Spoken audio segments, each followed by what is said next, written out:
waaw ginnaaw bi ma leen nuyoo di leen jaar di leen jox seen wàccuwaay bu baax a baax di wax ni 2 jours yi moom li nekk ci préparation gàmmu liggéey ñaw yeeg affaire yooyu moo tax ñu xaw a occupé waaw di wax ni tey la mercredi le 11 septembre fi ñu koy commencé rek mooy que ni États-Unis ak Allemagne ak France ak Royaume-Uni ñoom dañ teg sanction waa Iran dañ ko teg sanction ndaxte le fait que mu envoyé Russie missile balistique yi mu leen jox mais daal loolu moo tax ñu teg leen sanction yi que ni sanction yi nag moo nekk ni mooy que ni dootuñu nangooti avion wu air iranien yi di wàcc seen dëkk yi. loolu daal ñoom looloon déclaré ñoom ñeenti réew yooyu ba tey bokk na ci information yi ku nekk xam ne ni biig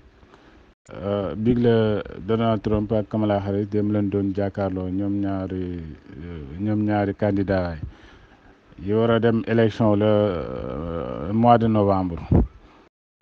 ginnaaw bi Kamala Harris jëlee kàddu liñ ci gën a ràññee mooy que ni Kamala Harris dafa ni Donald Trump Vladimir Poutine moom moo koy manipuler maanaam daal lépp lu mu def lu ne daal Poutine moom moo koy defloo aussi tamit ki koy jàppale mooy que ni Poutine ak Kim Jong moom Kamala Harris loolu la déclaré cette fois-ci. te aussi tamit nee na bu fekkee ni voté nañu Donald Trump Russie dina dem ba Kiev te aussi tamit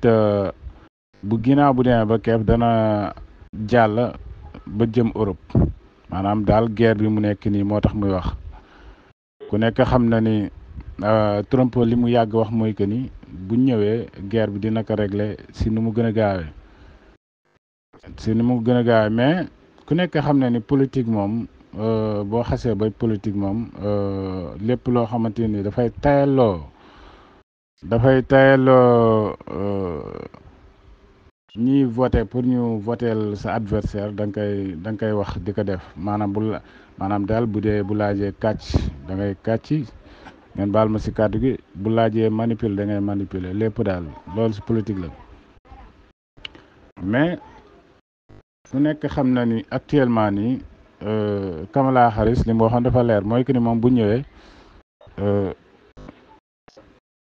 ndaxte am na sax ay spécialistes yu nii est-ce que moom bëgg na gagner ndaxte moom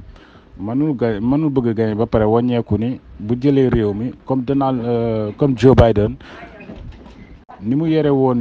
réewum États-Unis loolu lay continuer di si liggéey. loolu la Kamala Harris wax ba tax na ñooñu wax lu mel noonu waaw moom ba tax na daal Kamala Harris moom yooyu yëpp experts yi waxal nañ ko ni moom dafa war a ñëw ak beneen stratégie mais waru wax lu mel noonu waaye si gàttal rek Kamala Harris moom démb loolu wax nee na daal bis bu Trump yéegee mooy que ni Russie dina ndekkee dëkku Europe yi dana leen ndekkee noonu la ko tuddee ba tey bokk na ci information yi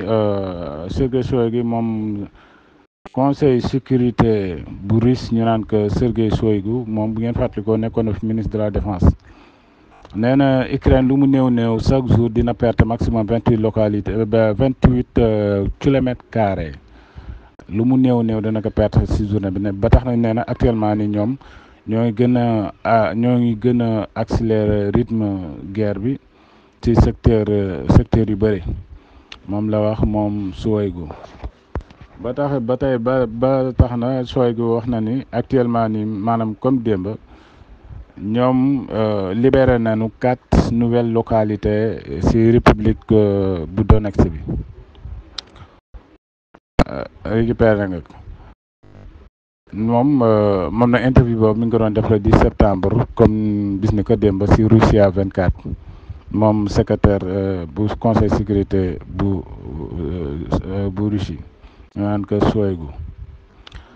ba tax na nee na comme ni mu ko waxee rek nee na actuellement nii daal chaque jour maanaam dinañu rey ci soldats ukrainiens yi lu mat 200 soldats maanaam 200 soldats yoo xamante ñii dañuy dee ñi blessé nee na chaque jour. ba tey bokk na ci information yi waa SM Info International ak waa Sénégal Info mooy que ni Afrique du Sud dafa déposé beneen preuve yoo xamante ni daal Israël moo ko def biir Gaza benn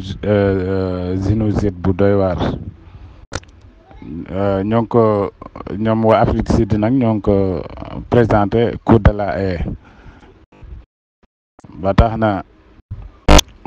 ñoom waa Afrique du Sud ñoo xam leen ñoom déposé nañ ko depuis xam na fin mois de octobre Israël nag moom doonu menacé Afrique du Sud fan yii passé ni dañu war a teg pression Afrique du Sud mu dellu ginnaaw si plainte bi nga xamante ni plainte nañ ko si Cour de la Haye pour mu dellu si ginnaaw wala ñu dakkal seen diggante kii commerce yi seen commerce yi ni kii ak yooyu ak ay àndandoo Israël ak yooyu Israël doon na teg pression ay àndandoom pour ñu def loolu waaye ku nekk xam na ne Afrique du Sud moom loolu yàgg na jàppale Palestine cause Palestine bi Afrique du Sud yàgg na di leen jàppale looloo tax Israël nu nekk dina ko doxal ak waa Afrique du Sud yi pour ñuy jéem a teggi seen tànk si yenn mbir yi mais teewul Afrique du Sud yu mel nii bu amee rek moom dafay dugg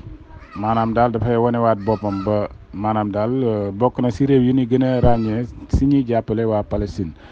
moom Afrique du Sud ndaxte bu dee si côté comme ñi bëgg dem Israël par rapport ak yeneen réewu Afrique yi ndaxte Afrique du Sud nga jóge fa dem Israël moo gën a yomb fuuf tey nga jóge Sénégal dem Israël wala yeneen dëkk Afrique te yooyu yëpp waa Israël ñoo leen koy yombalal pour dara waralu ko lu dul cause du Palestine bi nga xamante ni ñoo ngi koy def ñoom ñoo ngi koy défendre ñoom waa Afrique du Sud mais loolu yëpp taxul waa Afrique du Sud dellu ginnaaw si cause du Israël bi maanaam cause du Palestine bi ba tey bokk na si information yi mooy que ni député ukrainien bi moom dafa ni lan moo tax duñu frappé contre Iran nee na ñoom lan moo tax amuñu droit dóor Iran comme Iran allié Russie la normalement dañ leen mi ngi envoyé Russie arme nee na aussi tamit lan moo tax Israël ñu koy jox arme duñ ko wax ni que fi nga koy dóor wala fa nga koy dóor fu ko neex la koy dóor léegi lan moo tax loolu ndax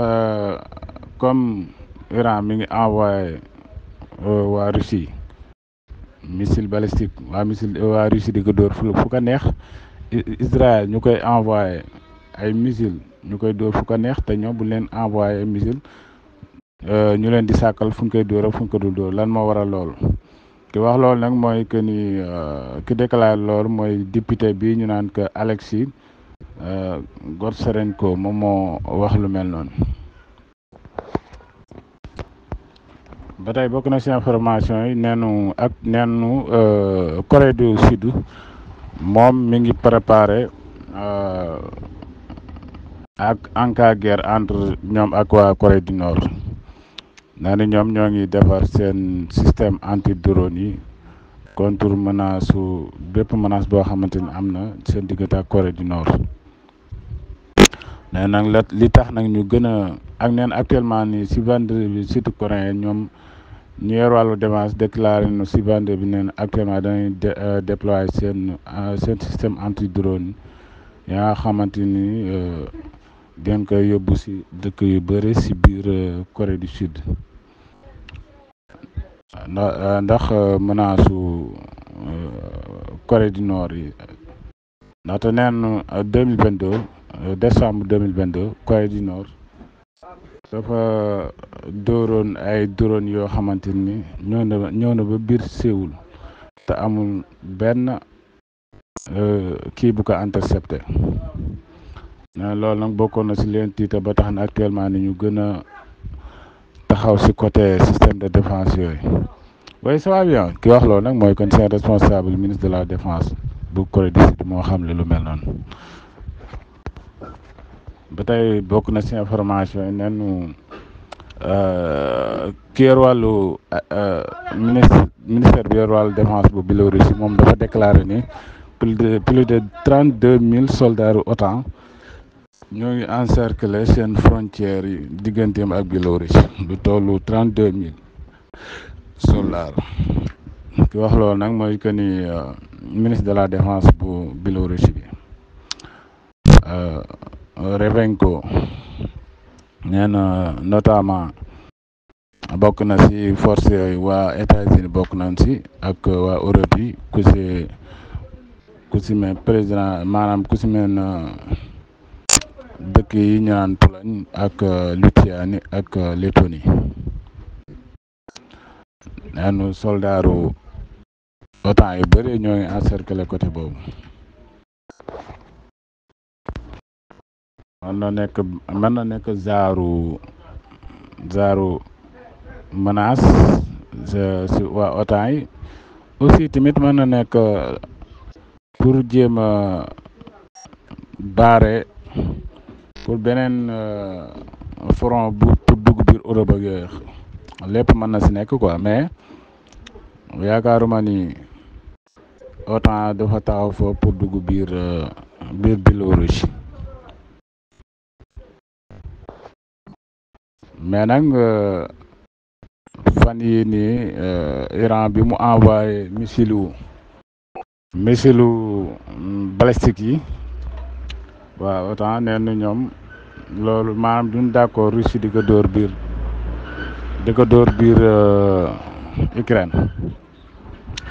maanaam daal loolu bu amee ñoom